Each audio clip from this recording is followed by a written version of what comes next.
muito bem-vindos a mais um vídeo aqui pro canal Capítulo 1. E hoje nós vamos falar sobre o incrível Anna Karenina do Tolstói. Bom, gente, eu tô refazendo alguns vídeos aqui no canal, né, uns vídeos mais antigos. E aproveitando o gancho, né, de que este ano eu lerei Guerra e Paz, né, no nosso desafio de 12 livros pra 2026. Veja, gente, é um calhamaço, né? Pois é, eu tenho certeza que eu vou conseguir ler este livro, vai ser lá em dezembro deste ano, né? Então acho que eu tenho um ano inteiro aí pra ler, nem que seja um capítulo por dia, eu acho que eu chego lá, enfim. Mas se você está curioso, né, para quais outros livros, né, eu escolhi para esse desafio, eu vou deixar o link na descrição para você assistir depois desse vídeo, beleza? Mas o fato é que hoje nós vamos falar sobre este livro maravilhoso, que é um dos meus livros favoritos da vida, com certeza. E eu aproveitei, né, para fazer umas leituras de apoio para falar um pouquinho melhor e mais detalhado sobre este livro, né? Porque eu acho que vale super a pena. Eu falo desse livro para tanta gente, então eu quis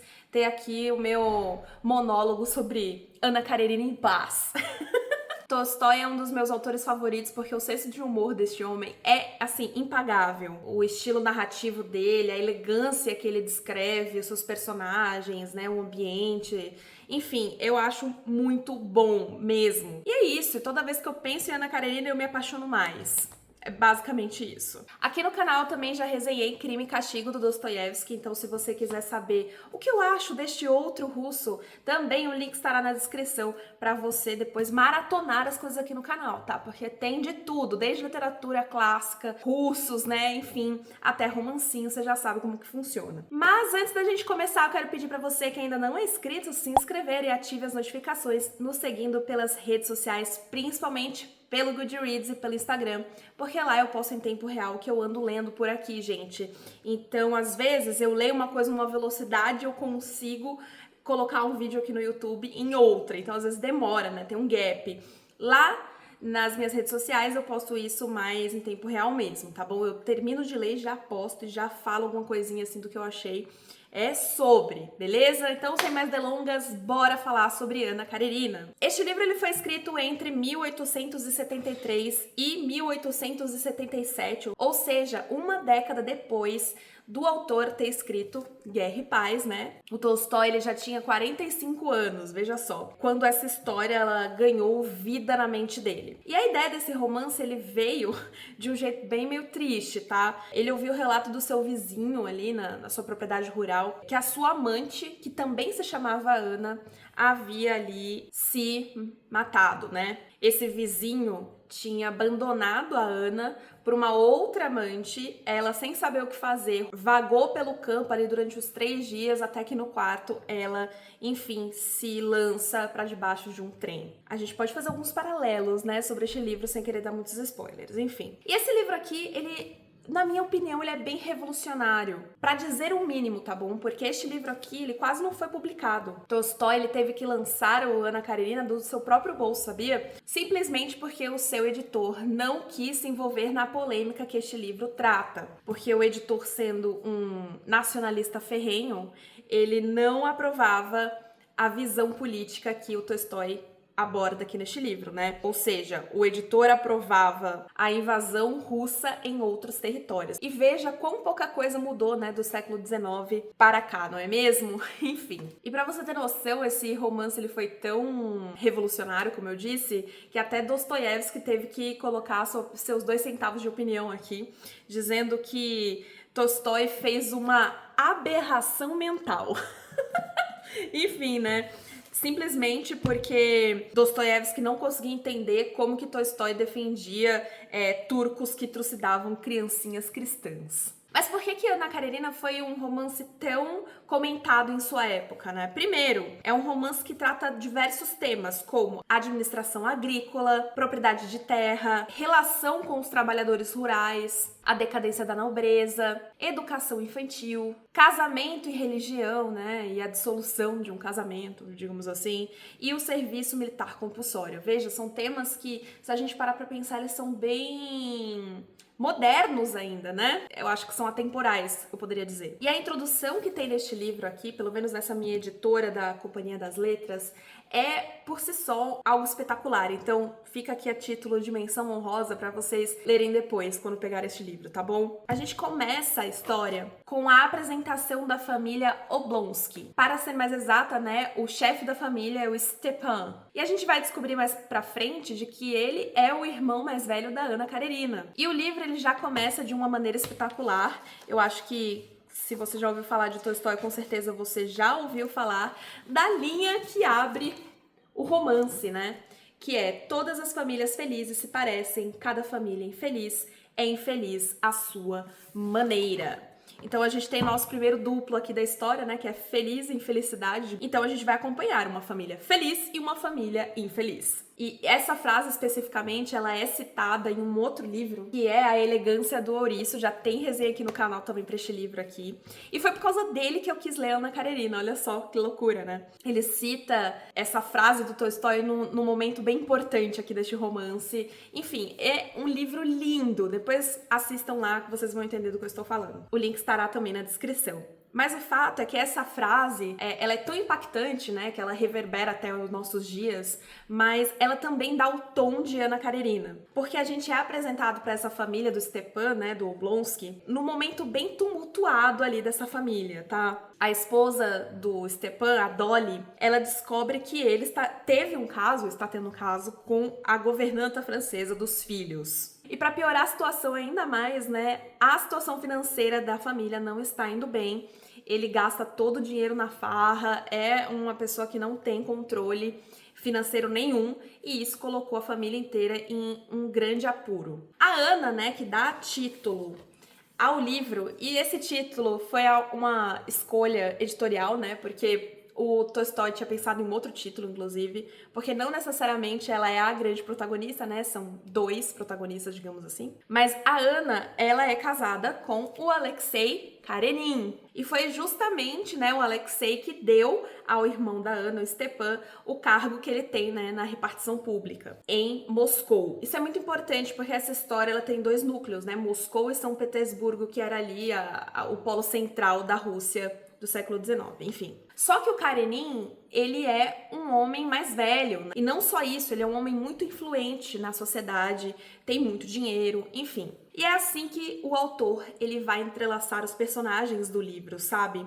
Com essas conexões elegantes e vai passando de perspectiva a perspectiva conforme os acontecimentos vão se desenrolando. A Ana, ela vai ser apresentada para nós porque ela está viajando, né, de São Petersburgo, onde ela mora, para Moscou, né, para a família do seu irmão, porque ela foi chamada, né, pelo Stepan para ajudar ali na crise doméstica que ele tava com a Dolly, porque é a Ana que vai tentar ali conseguir a reconciliação do casal. Isso porque a Ana, no início do livro, ela é uma mulher muito respeitada socialmente, né? Mas é santa mãe da hipocrisia, né? Porque se você sabe alguma coisa de Ana Karenina, você já sabe pra onde essa história está indo. Na minha humilde opinião, o Stepan, no início do livro, ele é um dos personagens mais interessantes daqui da história. Pra mim, ele domina a primeira parte do livro, porque ele é bem interessante mesmo, mas ele é o próprio privilégio hétero branco e realmente ele se aproveita da posição de homem que ele tem. O Tolstói fala dele de um jeito meio com um pouco de dó e pena, sabe? Ele tenta redimir esse personagem, na minha opinião, enfim. Esse é o tipo de livro que eu queria muito saber a opinião das pessoas à minha volta sobre ele. Eu queria que todo mundo que eu conhecesse lesse, porque eu acho que cada um teria uma opinião, um personagem favorito, uma visão, um detalhe que eu não teria pego, porque esse livro é tão complexo, tão interessante, que ele faz isso, né? Mas enfim. E a gente também vai ser apresentado para o segundo protagonista da história, que também é por meio do Stepan, porque era amigo dele, né? Que é o Lievin. E pra mim ele é o meu grande herói, eu adoro este personagem, sério. E eu sou completamente apaixonada por este homem lembra muito o Senhor Meu Marido. Ele é um homem prático, ele é um homem, sabe, com a cabeça no lugar, ele não liga muito pros luxos. O Lievin é o herói. Ele não só isso, né? Ele é um homem do campo, ele é um membro ali atuante em tipo uma espécie de conselho rural. E lembrando, né, que isso é importante, porque até a Revolução de 17, né, dos bolcheviques, A Rússia era um país extremamente rural. A Rússia é um país cujo desenvolvimento industrial foi bem lento, né? E a Rússia até esse momento, ou pelo menos o momento aqui que o Tolstói narra, é uma Rússia meio semi-feudal, tá? Eu vi algumas críticas falando que o Lievin talvez seja aí o próprio Tolstói, tá? Eu acho que sim, tá? Funciona meio como um alter ego do Tolstói. E o Lievin está apaixonado pela a irmã da Dolly, que é a Kitty. Porém, a Kitty, ela tem um certo fascínio adolescente por um cara chamado Vronsky. E ele, assim, é o grande menino dourado dali de São Petersburgo, porque ele é rico, ele é bem relacionado, ele é bonito, ele é gentil, enfim, ele é, assim, tudo que uma pessoa gostaria de ter. E perceba, né, como que Tolstói ele vai entrelaçando esses personagens aqui deste livro, né? O Stepan, ele é tão importante, eu acho que ele é o núcleo, né, que liga esses dois protagonistas, né? Porque a Ana é a irmã dele e o Lievin é o amigo dele. Agora, sobre a personagem da Kitty, eu tenho sentimentos meio conflitantes. E eu acho até que o Tolstói também tem, tá bom? Porque a Kitty, ela é descrita como uma mulher bem limitada. Ela sempre está cerceada por um homem, né? Ela nunca tem a sua independência plena e total. Inclusive, ela vai ser a única mulher premiada com a felicidade simplesmente porque ela vai virar uma mãe de família, como a gente vai ver mais pra frente no romance. A Kitty, no começo do livro, ela é apaixonada pelo Vronsky. E o Tolstói narra esse fascínio adolescente dela de um jeito, assim, fenomenal. Ela vê a vida com o Vronsky como se seria uma vida extremamente plena e maravilhosa, enquanto se ela casasse com o Lievin, que ela sabe que ele gosta dela, mas com o Lievin elas teriam uma vida que ela não teria muita certeza de como seria, né? O Tolstói meio que desaprova as escolhas da Kitty. Acho que é assim como eu, porque eu fico desde o começo... Eu fico, para de ser louca, esse Vronsky não vale um centavo, mas enfim. E o pai da Kitty, ele percebe também logo de início que o Vronsky não vale nada, né? E encorajava, inclusive, que a filha ficasse com o Lievin, só que a filha não quis saber, tá, a princípio. Demora um pouquinho pra esse romance entre os dois acontecerem. E eu acho que a infelicidade que a sua filha Dolly tem com o Stepan vem muito também do pai ser contrário ali à paixonite que ela tem pelo Vronsky, sabe? E uma parte bem interessante do livro, que foi uma questão polêmica, é o fundo histórico da narrativa. O Tolstói tem bastante disso, né? Se Guerra e Paz fala sobre a parte ali da invasão napoleônica à Rússia, aqui a gente vai ver o engajamento da Rússia ao lado dos sérvios e montenegros contra os turcos otomanos, né, que dominavam ali a região dos Balcãs. E o Tolstói, como eu disse, ele tem uma visão bem crítica sobre a Rússia nessa guerra, principalmente a disputa ali territorial e a intolerância religiosa que se seguia a partir desta guerra também, né? E agora vamos falar do Alexei. Ele é um personagem bem interessante, o marido da Ana. Eu acho ele super bem construído, embora a Ana aqui deteste este homem. E é muito engraçado que na primeira vez que eu fiz esse vídeo, eu falei mais do Alexei do que necessariamente da Ana, sendo que a Ana, ela é, por si só, algo... uma força da natureza, tá? E eu partilho da opinião do Nabokov, que diz que a Ana, ela é uma mulher muito notável. E sim, eu acho a história dela bem trágica. E eu não quero dar spoilers desse livro pra você, porque ele é tão bom que eu queria que você sentisse a emoção que ela é essa história pela primeira vez. Tô te falando dos personagens, tô te falando do enredo, mas eu não tô te dizendo o plot central da coisa, né? Mas acho que tem que ficar claro uma coisa, né? Que é uma história sobre infidelidade, a história da Ana, né? E sobre todos os preconceitos sociais que uma mulher infiel tem, né? Até hoje, inclusive. Porque se a gente for colocar ela em exata oposição ao seu próprio irmão, né? A gente percebe que o papel ali da mulher, ela é muito bem delimitada na sociedade. A mulher é que aceita a posição de ser traída, não a que trai. Eu acho que isso é um dos pontos principais, né, de Ana Karenina. E não só isso, o fato de que a Ana passa a odiar o Alexei. E o ódio que ela tem vem de um lugar de que ela acha que o Alexei é o carcereiro da sua vida, da sua liberdade. E a Ana, em um determinado momento aqui, ela se pergunta, meu Deus, como eu consegui ficar casada com este homem por 8 anos. Como eu disse, então, a gente vai ter um livro que trabalha nesses dois núcleos, né? Na família feliz e na família infeliz. Obviamente, a família infeliz é a da Ana, porque a família feliz vai ser o desenrolar do Lievin com a Kitty, que vai abandonar a sua paixonite pelo Vronsky para se casar com o Lievin, e a Anna vai abandonar o seu marido para ficar com seu amante, que é o Vronsky. E tudo é meio contraditório, principalmente com as personagens femininas, porque embora o Tolstói tenha descrito a Anna em toda a sua potência, em todo o seu esplendor, principalmente demonstrando a sua honestidade em relação a abandonar o marido, que ela já não tolera nem por um segundo, e a coragem de arcar, né, com as suas escolhas, de tancar suas escolhas perante a sociedade, ele também faz a Anna cair até o extremo, até o fundo do poço. E spoilers, né? Grandes spoilers se você não sabe nada sobre este livro, então volte depois, tá? Mas enfim, quando eu falei, né, sobre o vizinho do Tolstói lá no começo do livro, da amante dele, a Anna Karenina vai ter o mesmo destino que essa amante. O Tolstói vai punir a Anna com a coisa mais definitiva que um ser humano pode ter, que é a morte, né? E ele tem, sim, uma postura muito hostil com o feminino, né? Ele pune e depois ele recompensa aquelas que conseguem a redenção virando a mãe de família como a Kitty, né? Mas aquela que, tipo, simplesmente quis viver o seu prazer, ele mata. É contraditório, porque ao mesmo tempo, né, que isso acontece com essas personagens femininas, eu consegui sentir, né, a asfixia que a Anna vivia, né, com esse marido, Alexei. Eu não a vejo como mimada, como alguns críticos falaram por aí, tá? Eu simplesmente consigo perceber como ela tava vivendo ao lado de uma pessoa que ela considerava um tirano, sabe? Eu sinto a Anna como uma pessoa que conseguiu colocar o dedinho na liberdade, assim, com o Vronsky, e ficou completamente assustada em perder isso, em voltar a caber na caixinha da Anna, da mulher da sociedade, casada com um cara relevante, sei lá, sabe? E a figura do Vronsky, ela é tão, pra mim, indiferente... Porque, tipo assim, eu acho que a Anna poderia se apaixonar por qualquer outra pessoa que viesse nos moldes do Vronsky. Não é ele por ele, sabe?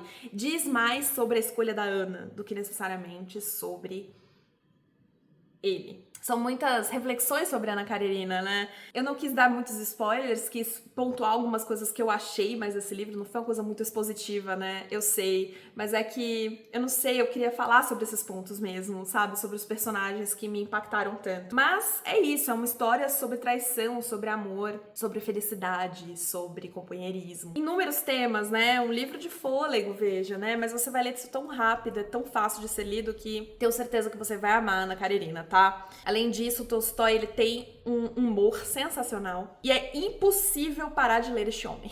Além de tudo isso que eu já disse, né, aqui nessa resenha, eu amo como o autor, ele narra os acontecimentos. Pra mim, isso o que mais foi impressionante foi quando a gente descobre que o Vronsky e a Anna meio que se apaixonaram.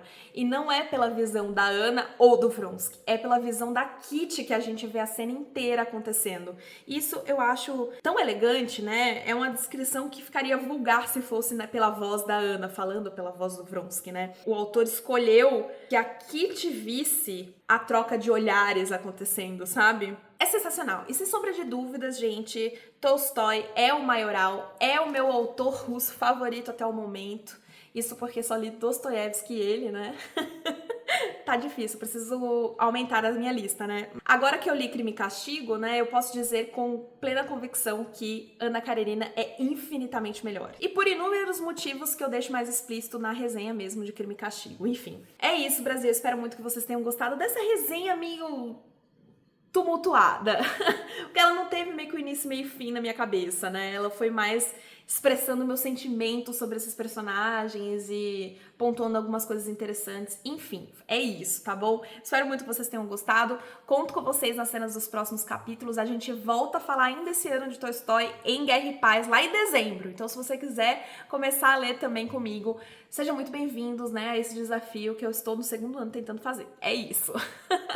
Então é isso, Brasil. Tchau!